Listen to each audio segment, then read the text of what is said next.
এখন আমাদের কোনো ট্যাক্স নেই, একটাই ট্যাক্স, জিএসটি ট্যাক্স, যে টাকাটা কেন্দ্রীয় সরকার রাজ্য থেকে তুলে নিয়ে যায়। একটা শাড়ি কিনতে গেলেও জিএসটি ট্যাক্স নেয়, রেস্টুরেন্টে খেতে গেলেও জিএসটি ট্যাক্স নেয়। সেই ট্যাক্সগুলো নিয়ে চলে যায়। সেই টাকার থেকে আমরা যে টাকা পাই তার থেকে বাংলার বাড়িতে 3 বছর ধরে ওরা টাকা দেয় না। আবাসন প্রকল্পে আমরা ইতিমধ্যে প্রায় 47 লক্ষ বাড়ি তৈরি করেছি গভর্নমেন্টের টাকায়, এবং শুধু রাজ্য সরকারের টাকায়। আমরা একটা সার্ভে করেছিলাম, তাতে আমাদের কাছে 28 লক্ষ মানুষের নাম এসেছিল যারা অত্যন্ত প্রত্যন্ত অঞ্চলে সত্যি গরিব। তার মধ্যে 12 লক্ষ মানুষের কাছে তাদের 50% টাকা ইতিমধ্যে ব্যাংকের মাধ্যমে পৌঁছে গেছে, এবং বাকিটা আগামী 6 মাসের মধ্যে কাজ শেষ করলেই তারা পাবে। তাহলে বাকি থাকবে কত? 28 লক্ষের মধ্যে 16 লক্ষ। এই 16 লক্ষ মানুষের নাম যাদের আছে তাদের আমি বলি ঘাবড়াবেন না, আমি আগামী 1.5 বছরের মধ্যে এই 16 লক্ষ বাড়ির ব্যবস্থাও করে দেব, যাতে আপনারা একটা মাথা গোজার স্থান পান। আমি আপনাদের আবার বলি, এই জেলাতেও প্রায় 56,000 মানুষ ইতিমধ্যেই বাড়ি পেয়েছে, 12 লক্ষকে বাদ দিয়ে। রাস্তা ব্রিজ নতুন করে বলবো না, আমরা অনেক রাস্তা করেছি। এখানে মুড়িঘাটা ব্রিজ হয়েছে, আপনারা জানেন, ইছামতি নদীর ওপর। হাসনাবাদের কাটাখালীতে বনবিবি সেতু হয়েছে। আমি নিজে হিঙ্গলগঞ্জ গিয়েছিলাম পরিদর্শন করতে, বনবিবির মন্দিরও তৈরি করেছিলাম, কথা বলে এসেছিলাম, পরে হয়ে গেছে। এবং এছাড়াও যেটা বনবিবি সেতু, মুড়িঘাটা ব্রিজ, এগুলো তো হয়েছে। এরকম অনেক প্রকল্প আছে, বিদ্যুৎ থেকে শুরু করে, জল থেকে শুরু করে নানা রকম। তাছাড়াও বিনা পয়সায় খাদ্য, লক্ষ্মীর ভান্ডার, লক্ষ্মীর ভান্ডারের মা বোনেদের বলবো, আগামী দিন আপনাদের বিধবা ভাতার জন্য কান্নাকাটি করতে হবে না, ছুটতে হবে না। এই লক্ষ্মীর ভান্ডার যারা পাচ্ছেন এবং যারা এখনো পাননি, যারা পাবেন, মনে রাখবেন শুধু 60 বছর পর্যন্ত নয়, যতদিন বেঁচে থাকবেন ততদিন এই ভাতা পেয়ে যাবেন। অর্থাৎ সারা জীবনের জন্য। এটা মা বোনেদের অধিকার, এটা মা বোনেদের সম্মান, এটা মা বোনেদের বেঁচে থাকার জন্য, জীবন যন্ত্রণা থেকে মুক্তি পাওয়ার জন্য একটা লক্ষ্মীর ভান্ডার, যা মায়েরা ছেলে মেয়েদেরও অনেক সময়। আমি শুনছিলাম একটি ছেলে মায়ের লক্ষ্মীর ভান্ডারের পয়সা খরচ করে পড়াশুনো করে, যদিও পড়াশুনো আমরা অনেক স্কলারশিপ দিই, অনেক ফ্রি দিই, এমনকি জামা কাপড়টাও এখন তৈরি করে মা বোনেরা, সেলফ হেল্প গ্রুপের মেয়েরা অনেক কাজ করে, অনেক এমএসএমই সেক্টর আছে তারাও করে। আমরা বাচ্চাদের জুতোও দিই, ড্রেসও দিই। ক্লাস 8 পর্যন্ত যাদের ড্রেস দেওয়া হয় তাদেরও মনে রাখবেন ড্রেসটাও দেওয়া হয়। সেরকম আজকে এখানে অনেককে আমি দেখলাম স্টুডেন্ট ক্রেডিট কার্ড থেকে কেউ 5.5 লাখ টাকা, কেউ 4.5 লাখ টাকা, কেউ 3.5 লাখ টাকা, যার যতটা প্রয়োজন তারা পেলেন, আরো অনেকে পাবেন। আমি জানি আপনাদের এখানে আমরা মানবিক ভাতা দিই। আমরা মোট 6,53,000 মানুষকে বার্ধক্য ভাতা, বিধবা ভাতা, মানবিক ভাতা, জয় জোহার, তপশিলি বন্ধু পেনশন দেয়া হচ্ছে, এবং সাইকেল ক্লাসে 9 উঠলে পাচ্ছে। আর ক্লাস 10 উঠলে, এবার তো ক্লাস 10 করেছি না, যেটা তরুণের স্বপ্ন, ইয়ারটাকে এগিয়ে দিয়েছি। 11-এ আগে পেত, আগে 12-এ পেত, এবার থেকে 11 ক্লাসে যখন উঠবে 10,000 টাকা করে পাবে তারা, তরুণের স্বপ্ন ট্যাব পাওয়ার জন্য। এটাও বিনা পয়সায় করে দেওয়া হচ্ছে। 2,75,000 স্টুডেন্টকে।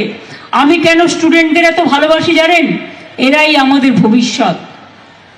আগে ছেলে মেয়েরা পড়াশুনো করতে পারতো না, পয়সার অভাবে মেয়েদের বিয়ে দিয়ে দেওয়া হতো।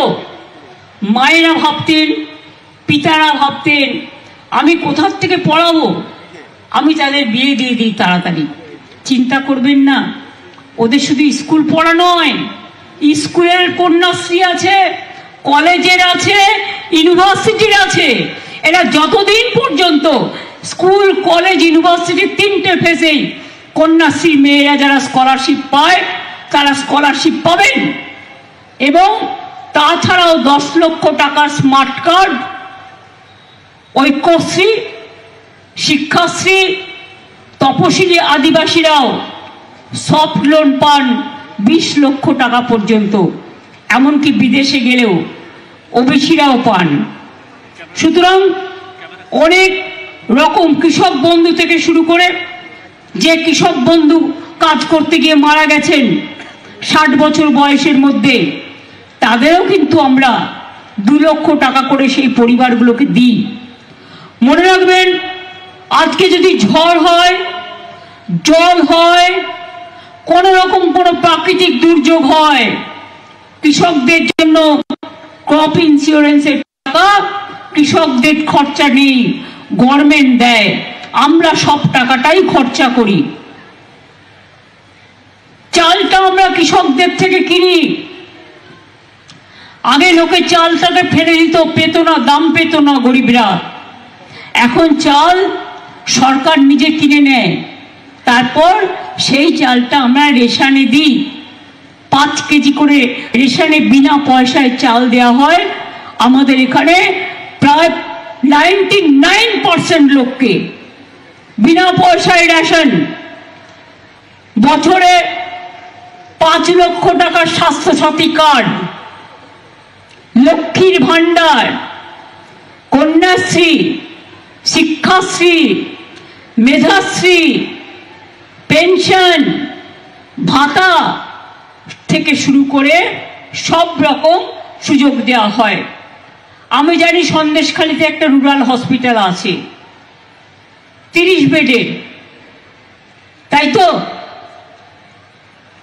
30 বেডের একটা রুরাল হসপিটাল আছে, কিন্তু এরা অনেক দূরে থাকে।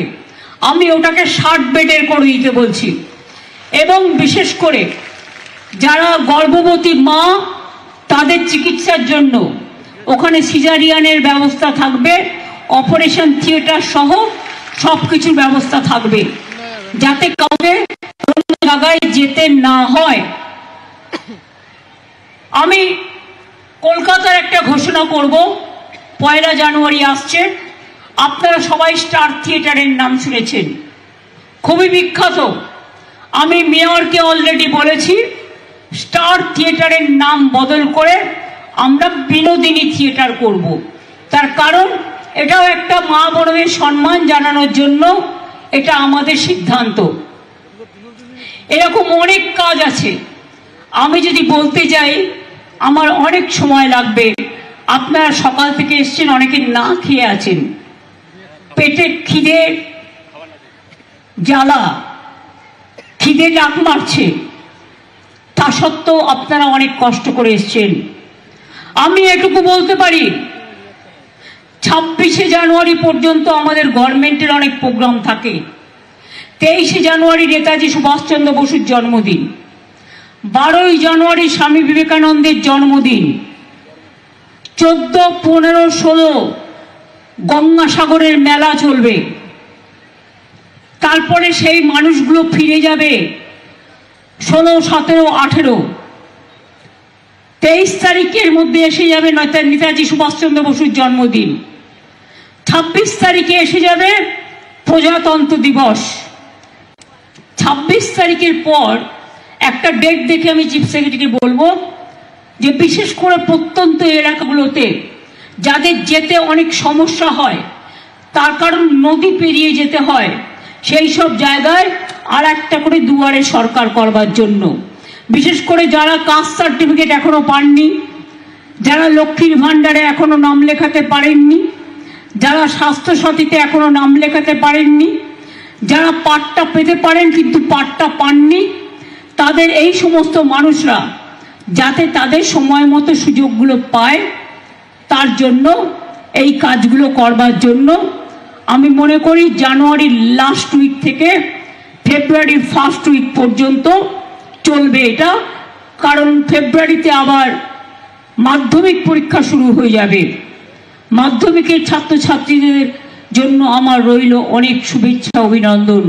খুব ভালো করে পড়াশোনা করতে হবে, কন্যাশ্রী বিশ্বশ্রী হতে হবে। মাথায় রাখতে হবে যে তোমরা একদিন পাইলট হবে, তোমরা একদিন ইঞ্জিনিয়ার হবে, তোমরা একদিন ডাক্তার হবে, তোমরা একদিন প্রফেসর হবে। এখন থেকে ব্রত নাও, মানুষের সেবা করতে হবে। মানুষের সেবা করাটা আমাদের সবার ধর্ম।